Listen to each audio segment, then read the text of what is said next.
जय हिंद दोस्तों स्वागत है हमारे चैनल विद्या स्टडी क्लासेस में। आज की इस वीडियो में हम लेकर आए हैं कक्षा 9 वालों के लिए विज्ञान का वार्षिक परीक्षा 2025 के लिए पेपर। ठीक है ना। आप लोग बहुत कमेंट कर रहे थे कि सर जी जो है AIX कोड का विज्ञान का जो है पेपर लाइए, ठीक है ना, 2025 के लिए। तो यहाँ पास आ गया है नया नया पेपर, ठीक है ना। तो यहाँ पास ये ताज़ा ताज़ा है। तो चलिए इसको सॉल्व करते हैं। अगर आपके परीक्षा अभी तक नहीं हुए हैं तो बहुत ही अच्छी बात है, क्योंकि ऐसा ही पेपर आप लोगों के एग्जाम में आने वाला है, ठीक है ना। तो देखिए यहाँ पास सारे प्रश्न बहुत ही इंपॉर्टेंट है, आप लोग इसको सॉल्व जरूर करिए एक बार परीक्षा से पहले, ठीक है ना। अगर परीक्षा हो गए हैं तो आप लोग अपना पेपर मिला लीजिएगा। यहाँ पास पहला नंबर प्रश्न है, निम्नलिखित में सदिश राशि है, ठीक है ना। तो सदिश राशि दूरी, वेग, चाल या बल। तो यहाँ पास आपका ऑप्शन नंबर बी सही हो जाएगा। वेग, वेग क्या है? सदिश राशि है, ठीक है ना। और यहाँ पर दूसरा नंबर प्रश्न क्या कह रहा है कि गतिमान पिंड के दूरी समय ग्राफ का ढलान क्या प्रदर्शित करता है, ठीक है ना। त्वरण या चाल या दूरी या विस्थापन। तो इसका सही ऑप्शन हो जाएगा ऑप्शन नंबर बी, चाल, ठीक है ना। फिर यहाँ पास तीसरा नंबर प्रश्न क्या कह रहा है, बल F तथा संवेग परिवर्तन P में संबंध है, ठीक है ना। तो इसका सही ऑप्शन हो जाएगा ऑप्शन नंबर बी सही हो जाएगा, F into T equal to P, ठीक है ना। ये वाला आपका सही हो जाएगा, ठीक है ना। फिर यहाँ पर 4 नंबर है, संवेग का एसआई मात्रक है, ठीक है ना। संवेग का एसआई मात्रक क्या होता है, ठीक है ना। यहाँ पास किलोग्राम मीटर कुड़े सेकंड या किलोग्राम मीटर प्रति सेकंड या किलोग्राम मीटर प्रति सेकंड स्क्वायर या किलोग्राम प्रति मीटर सेकंड। तो इसका ऑप्शन नंबर बी सही हो जाएगा, किलोग्राम मीटर प्रति सेकंड, ठीक है ना। फिर यहाँ पास अगले नेक्स्ट पेज में हमारा है प्रश्न है, क्या दिया गया है, दो पिंडों के बीच की दूरी दोगुनी कर दी जाए तो उनके बीच लगने वाला गुरुत्वाकर्षण बल हो जाएगा दो गुना, आधा, एक चौथाई या इनमें से कोई नहीं। तो यहाँ पास इसका ऑप्शन नंबर सी सही हो जाएगा, एक चौथाई, ठीक है ना। फिर यहाँ पास आपका छठा नंबर प्रश्न क्या कह रहा है कि यदि किसी पिंड का संवेग 2 गुना कर दिया जाए तो उसकी गतिज ऊर्जा हो जाएगी। तो इसका ऑप्शन नंबर सी सही हो जाएगा, 4 गुनी, ठीक है ना। तो 4 गुनी हो जाएगी।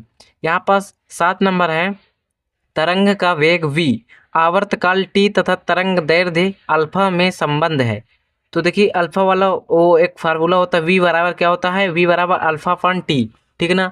तो यहाँ पास इसका ऑप्शन नंबर बी सही हो जाएगा, v बराबर अल्फा फन टी, ठीक है ना। यहाँ पास 8 नंबर प्रश्न क्या कह रहा है कि निम्नलिखित में द्रव्य नहीं है, द्रव्य यानी पदार्थ, ठीक है ना। वो द्रव तरल पदार्थ की बात नहीं हुई, इसमें दिया है द्रव्य नहीं है। कांच, कांच है पदार्थ, लकड़ी भी पदार्थ है, वायु भी पदार्थ है, प्रकाश क्या है, पदार्थ नहीं है, ठीक है ना। यहाँ पास 9 नंबर प्रश्न है, अमोनिया है मिश्रण, N2 तथा H2 का मिश्रण या तत्व या यौगिक। तो इसका ऑप्शन नंबर डी सही हो जाएगा, यौगिक, ठीक है ना। अमोनिया क्या है, एक यौगिक है। फिर यहाँ पास आपका 10वां नंबर प्रश्न क्या कह रहा है, निम्नलिखित में अधातु है, कार्बन, गंधक, ब्रोमीन, उपरोक्त सभी। देखिए कार्बन भी अधातु है, गंधक भी अधातु है, यहाँ तक ब्रोमीन भी अधातु है, अर्थात हम कह सकते हैं कि उपरोक्त सभी। यहाँ पास ऑप्शन नंबर डी आपका सही हो जाएगा। फिर यहाँ पास 11 नंबर प्रश्न है, जल के 1 मोल की ग्राम में मात्रा है, ठीक है ना। तो इसका ऑप्शन नंबर बी सही हो जाएगा, 18 ग्राम, ठीक है ना। 1 मोल ग्राम की मात्रा जो है 18 ग्राम होती है जल में। फिर यहाँ पास 12 नंबर है, CuSO4 में Cu की संयोजकता है 2, 4, 3, 1। तो इसका ऑप्शन नंबर ए सही हो जाएगा, 2, ठीक है ना। फिर यहाँ पास आपका नेक्स्ट पेज में तीसरा नंबर पेज में क्या दिया गया है, 13 नंबर प्रश्न, निम्नलिखित में स्थायी इलेक्ट्रॉनिक विन्यास वाला तत्व कौन सा है, 2,6 या 2,8 या 2,8,18 या 2,8,1। तो इसका ऑप्शन नंबर डी सही हो जाएगा, 2,8,1, ठीक है ना। फिर यहाँ पास उपखंड ग जो है आपका जो है बायो से आता है। 14 नंबर प्रश्न क्या कह रहा है, पादप कोशिका की भित्ति बनी होती है। तो इसका ऑप्शन नंबर ए सही हो जाएगा, सेलुलोज की, ठीक है ना। फिर यहाँ पास 15 नंबर क्या कह रहा है, कोशिका का ऊर्जाग्राह कहलाता है, माइट्रोकॉन्ड्रिया, केंद्रक, केंद्रिका या लवक। तो देखिए कोशिका का ऊर्जाग्राह किसे कहते हैं, माइट्रोकॉन्ड्रिया। ऑप्शन नंबर ए आपका सही हो जाएगा, फिर ठीक है ना। फिर यहाँ पास 16 नंबर प्रश्न है, कौन सी पेशियां जीवन भर लयबद्ध होकर प्रसार तथा संकुचन करती रहती हैं, ऐच्छिक, अनैच्छिक, कार्डियक, ये सभी। देखिए ऐच्छिक भी होती है, अनैच्छिक भी होती है, कार्डियक भी होती है, ठीक है ना। तो इसका ऑप्शन नंबर डी सही हो जाएगा, ये सभी, ठीक है ना। फिर यहाँ पर 17 नंबर है, पैरेनकाइमा ऊतक होता है, विभाज्योतक, स्थायी ऊतक या विभाज्य ऊतक तथा स्थायी ऊतक दोनों। तो इसका ऑप्शन नंबर क्या सही हो जाएगा? ऑप्शन नंबर डी सही हो जाएगा, इनमें से कोई नहीं। ठीक है ना।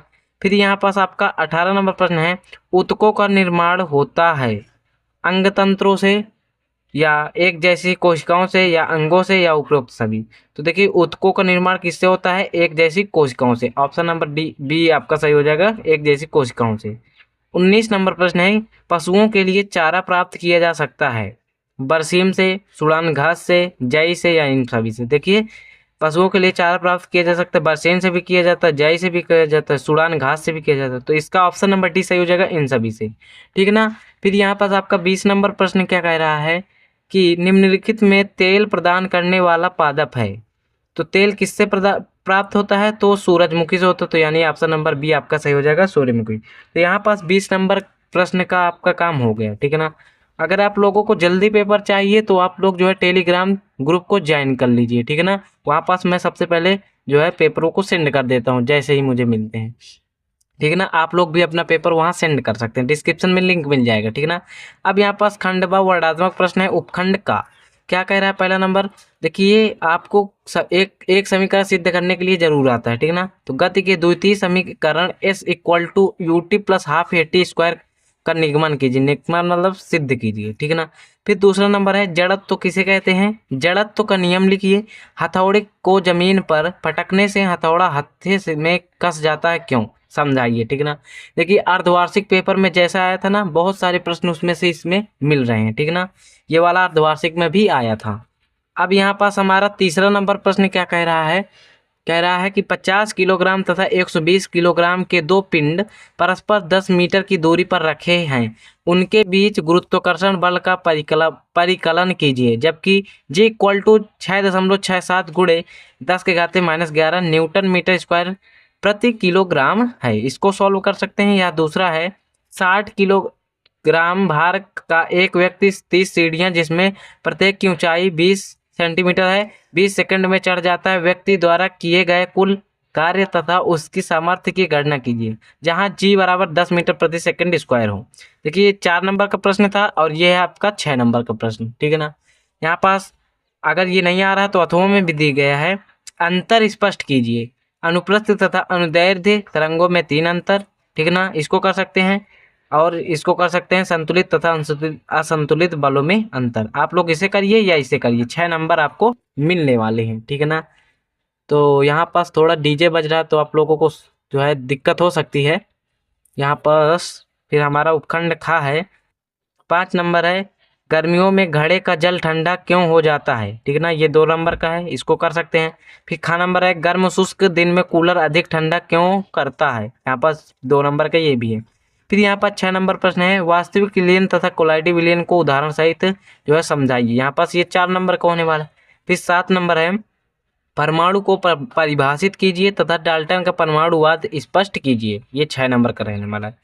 अगर ये नहीं आ रहा है तो अथवा में भी दिया गया है संयोजकता का इलेक्ट्रॉनिक सिद्धांत लिखिए तथा क्लोरीन सल्फर का इलेक्ट्रॉनिक विन्यास लिखिए। इसे कर सकते हैं। फिर उपखंड गा आ जाता है आपका जो है बायो से। क्या है 8 नंबर माइटोकॉन्ड्रिया की संरचना तथा कार्यों का सचित्र वर्णन कीजिए। ये आपका 4 नंबर का रहने वाला है। फिर 9 नंबर है रुधिर क्या है, इसके घटक कौन कौन से हैं, प्रत्येक घटक के कार्यों को उल्लेख कीजिए। ये आपका 4 नंबर का रहने वाला है। फिर 10 नंबर है फसल की किस्मों में सुधार के कोई 4 कारक लिखिए। ये भी 4 नंबर का रहने वाला है। ठीक ना। फिर यहाँ पास 11 नंबर प्रश्न क्या कह रहा है पादप कोशिका तथा जंतु कोशिका में 6 अंतर स्पष्ट कीजिए। ठीक है ना। ये आपका 6 नंबर का प्रश्न रहने वाला है, इसको जरूर लर्न करके जाइएगा, बहुत इंपॉर्टेंट क्वेश्चन। ठीक है ना। फिर अथवा में दिया गया है का नंबर अस्थि तथा उपास्थि में 2 अंतर लिखिए। ठीक है ना। इसको कर सकते हैं। ये 2 नंबर अगर ये 11 नंबर प्रश्न नहीं आ रहा है तो अथवा में ये 3 प्रश्न कर सकते हैं इनके स्थान पर। ठीक है ना। फिर दिए गए खा नंबर स्नायु तथा कंडरा में 2 अंतर लिखिए। फिर ग नंबर है जाइलम तथा फ्लोएम में 2 अंतर स्पष्ट कीजिए। ठीक है ना। तो यहाँ पास आप लोगों का पेपर होता है कंप्लीट। ठीक है ना। तो देखिए ये पेपर आप लोगों के एग्जाम के लिए बहुत ही महत्वपूर्ण साबित होगा, ये मैं आपको वादा करता हूँ। ठीक है ना। अगर आप लोगों ने यहाँ तक वीडियो देख ली है, ठीक है ना, तो अगर आप लोगों के पेपर हो गए हैं तो आप लोग जो है डिस्क्रिप्शन में टेलीग्राम का जो है ग्रुप का लिंक है, वहाँ पास अपना जो है पेपर आप लोग सेंड कर सकते हैं। ठीक है ना। और वहाँ पास मैं सबसे पहले पेपर सेंड कर देता हूँ, ठीक ना। तो आप लोग वीडियो को लाइक कर देना, चैनल में नए हो तो चैनल को सब्सक्राइब कर देना। मिलते हैं नेक्स्ट वीडियो में, तब तक के लिए जय हिंद जय भारत।